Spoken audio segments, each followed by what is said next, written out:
ఈరోజు ముఖ్యమైన వార్త ఏంటంటే ప్రమాదం జరిగే వరకు పట్టించుకోరా, డేంజర్ బెల్స్ మోగిస్తున్న శ్రీశైలం ప్రాజెక్ట్ ప్లంజ్ పూల్.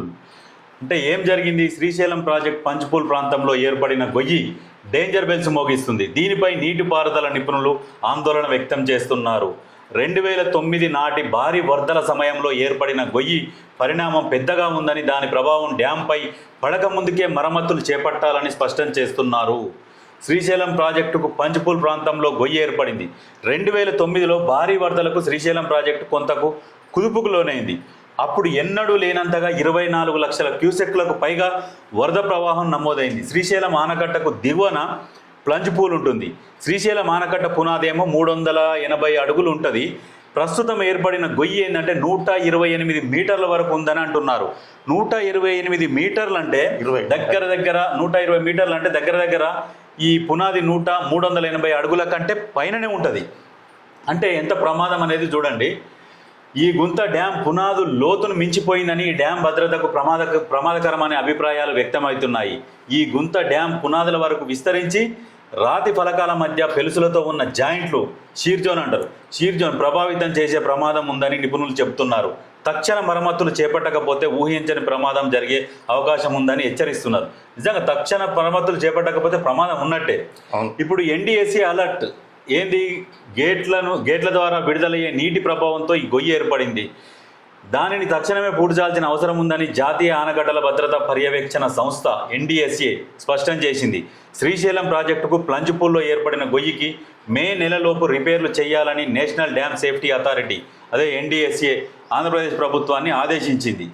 ఆ బాధ్యత ఏపీదే. శ్రీశైలం జలాశయం నిర్వహణ ఏపీ పరిధిలో ఉన్నందున ఆ జలాశయం భద్రత బాధ్యత ఆ రాష్ట్ర అధికారులదేనని ఎన్డీఎస్ఏ స్పష్టం చేసింది. శ్రీశైలం ప్రాజెక్టుకు పంచ్పూల్లో ఏర్పడిన గొయ్యిని కాంక్రీట్ అండ్ టెట్రాపాడ్స్తో పూడ్చాల్సిందిగా ఎన్డీఎస్ఏకి తెలంగాణ ఈఎన్సీ జి అనిల్ కుమార్ విజ్ఞప్తి చేశారు. కానీ ఇప్పటి వరకు ఆశించిన స్థాయిలో మరమ్మతులు జరగడం లేదు.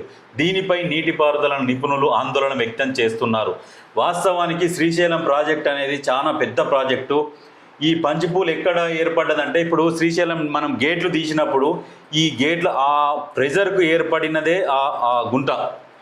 అయితే ఇప్పుడు ఇది 120 మీటర్లు అంటే దగ్గర ఇప్పుడు శ్రీశైలము ఈ డ్యామ్ది ఇప్పుడు పునాదులు ఆనకట్ట పునాది 380 అడుగులు అంటే దానికి మించి లోతు ఏర్పడ్డది.